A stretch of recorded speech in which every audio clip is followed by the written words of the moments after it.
So I'm just going to go ahead. Do I still have a bucket? I do. So this is just going to be, it's going to be a nice little park here. We're going to put some benches in. We're going to clean up the grass under here a bit so that way people can, you know, they can sit back and relax and they don't have to worry about snakes in the grass or snakes in the plane. And I think that's fantastic because everyone's tired of these gosh dang snakes in this gosh dang plane. And yeah, you know, it's just a fact of life. So I was in between the break of when I stopped recording last time and when I'm recording right now. I made a delicious chicken rub. I'm not sure if you guys are Caribbean fans or maybe you live in the Caribbean, but I went ahead and I made this delicious Caribbean Jack rub, and oh goodness, that's one thing. Right now I'm home from college for a little while, and that's one thing I miss about being home is there's everything here. I was like, do we have allspice? Allspice sounds like something we wouldn't have, and you know what? We actually have allspice, and it's just one of those amazing things about being home that just literally everything is here. Well, you know what? I should get one of those jack-o'-lanterns and put it under here as decoration for our little under garden park. That sounds awesome. So yeah, one thing I learned in college is you learn to love to cook, because you either learn to love to cook or you just eat really crappy food all the time. And for me, the crappy food wasn't an option. I just didn't want to eat loaves of bread and potatoes all the time like you have to do in Minecraft. I wanted to have some good food, and luckily I have this amazing friend who frickin' loves cooking, and I swear he's put like 20 pounds on me, but I'm okay with that because it's delicious. And so the sun is setting, which is fantastic. But so I've been learning to cook, and you know, now I'm doing these fancy rubs and stuff, and oh, it's just glorious. Oh, I just learn to cook, guys. Like, either you get to college and you realize you don't know what the hell you're doing and you don't know what good food is, or you learn to cook beforehand and then you're everyone's favorite friend because everything you touch is delicious. And when everything you touch is delicious, that can get you into a lot of awkward scenarios. Like, you're at the checkout counter and you're trying to pay the clerk, and then the clerk starts like licking the dollar bills you handed them, and they're like, "I'm sorry, it's just that everything you touch is delicious, so I had to try it." And then you just it feels a little strange at first, but you know, you realize it's a compliment. And you're like, oh, why thank you. I'm glad I could deliciousify your taste buds. And then the clerk proceeds to eat your $5 bill. And you wonder how you ever got to this point in life. It's kind of like the Midas touch. You know, King Midas, everything he touched turns to gold. Which, you know that has some negative side effects to it.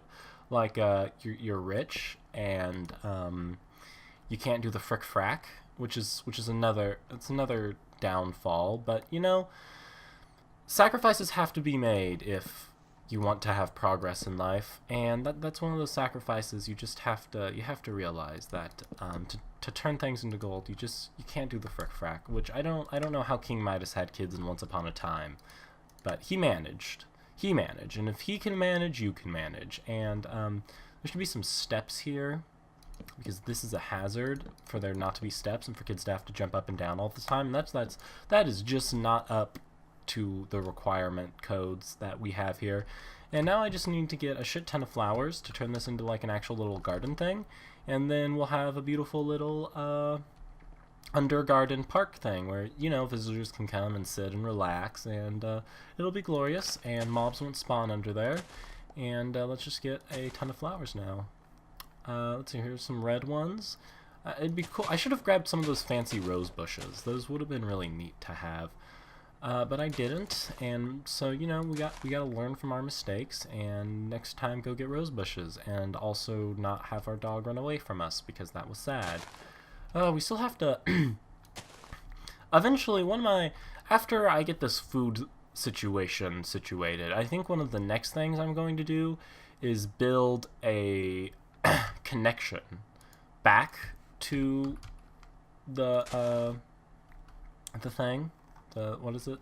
The clay biome.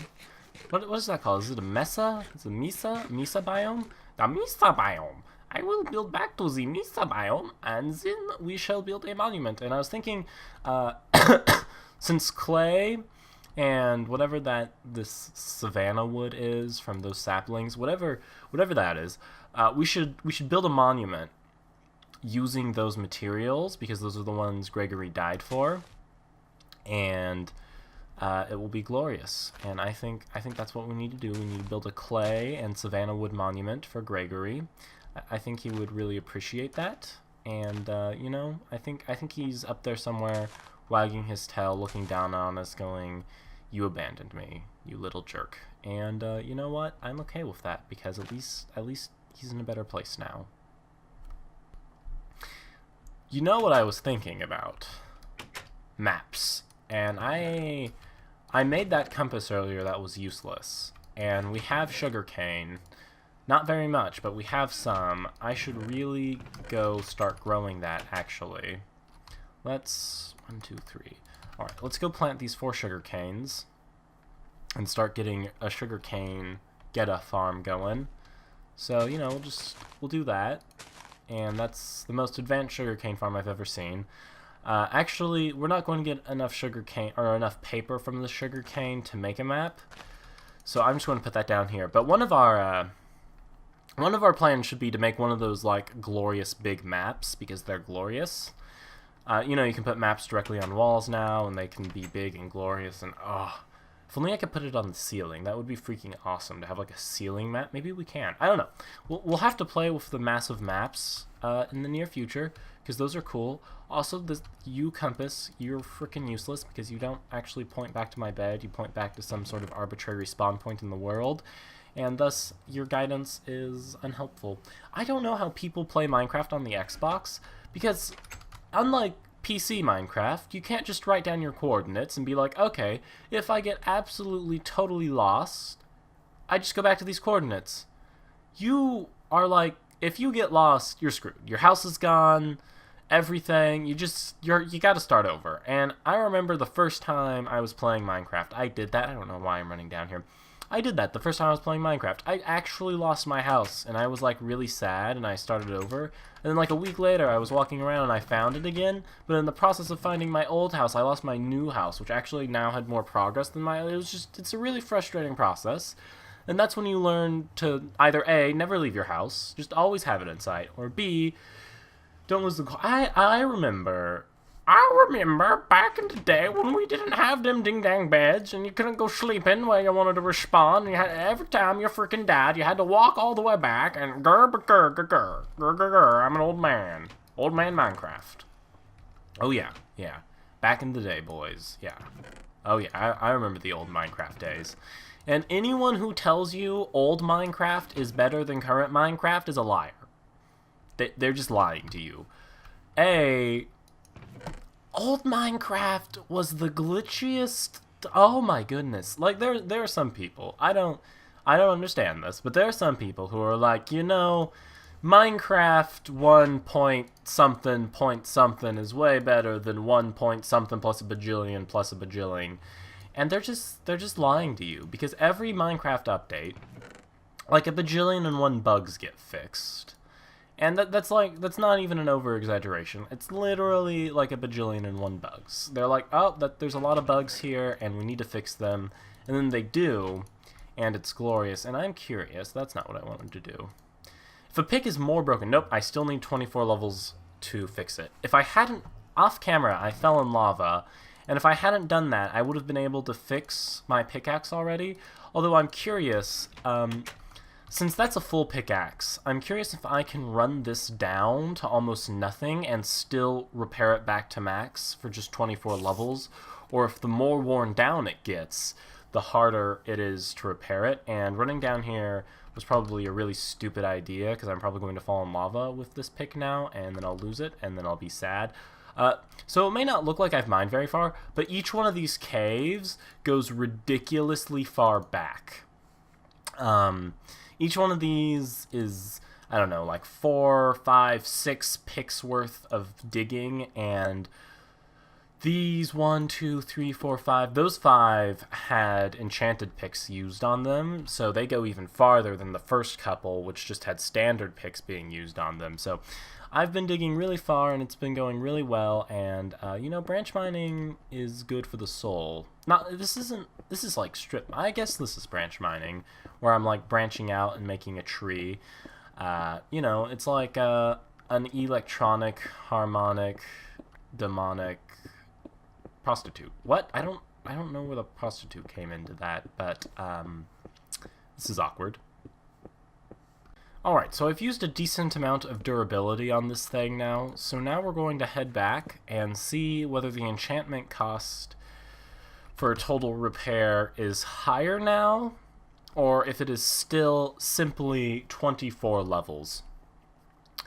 Because if I can get this to almost broken, and just use a pick to repair it, that is way cheaper than using iron to repair it, and that would be fantastic. And it looks like it's nighttime, and you know what goes bump in the night?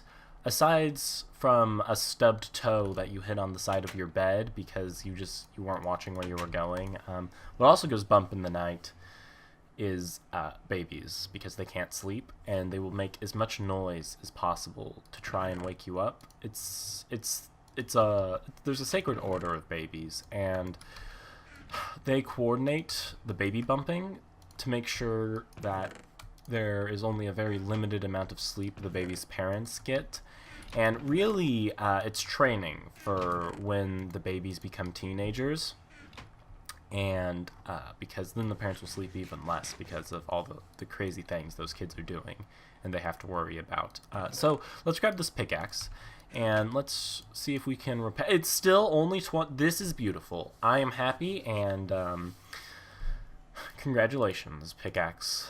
It's your day. Except I have to go up a bunch of levels before I can actually do that, which is fine because I'm smelting a bunch of stuff, and I don't know if that's going to be enough. And I just did a weird hiccup. That was more of like a gasp up, like when you gasp hiccup. Is that a gas up? Is that a thing? Let's just sit here and admire nature. It's freaking beautiful. It's also dripping. Just ignore the water. Actually, those are misters. You know, in the like fancy parks where they have those misters that mist you and make you feel better. That's what those are. Only the highest quality in koala parks. All right. There's a bunch of potatoes. There's a bunch of potatoes. There's a bunch of potatoes, and there's a bunch of potatoes. And now let's replant all of this. Perfect. Alright, and we will return later. And we'll just keep doing that until this whole garden is potatofied. And I don't think anything can spawn up here because of the lights. Okay, well, something can't spawn there anyway, but if I come in here... what? Why does it say brightness? Oh! Right, the higher the brightness, the better. See, this is how long it's been since I've played Minecraft. I don't even remember how brightness levels work. Like, out here, there's a brightness level of 0, because there's no... Right. Okay. See, oh, man, I just don't remember how this game works at all, do I? That's okay.